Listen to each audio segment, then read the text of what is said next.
Money was literally about to go out the door. And then Republican elected officials and special interests stepped in. They said, no, no.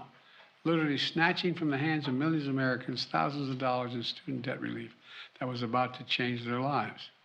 Less than an hour ago, President Joe Biden expressing his frustration in the Supreme Court's decision to cancel his student loan forgiveness plan. It's a decision that means millions of Americans will no longer have up to $20,000 in loan relief. And of course, this is one of his big campaign promises. The Supreme Court now saying that Congress has to make that decision. Another big ruling dealt a blow to advocates of LGBTQ rights.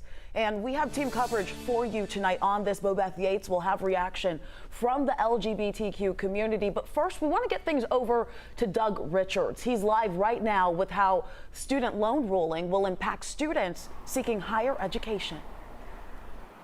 Yeah, a lot of folks today have been talking about this in constitutional and legal terms, but the college students and recent graduates that we talked with discuss it plainly in terms that are straight out of their bank account. Have you had experiences personally with student loans?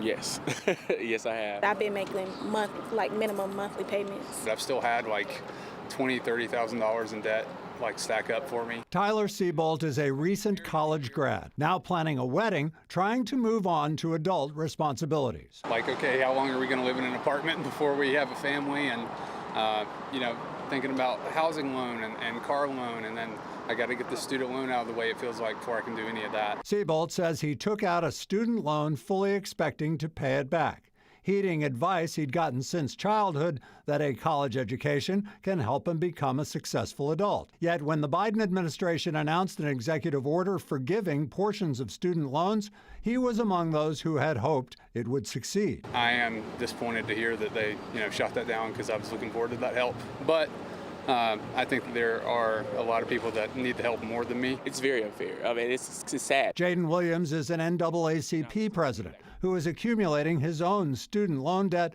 at Clark Atlanta University. So it hurts our community, specifically the minority community, when it comes down to the poor, lower income tax bracket, the middle class tax bracket, because they're only thinking of those that are at the high tax bracket.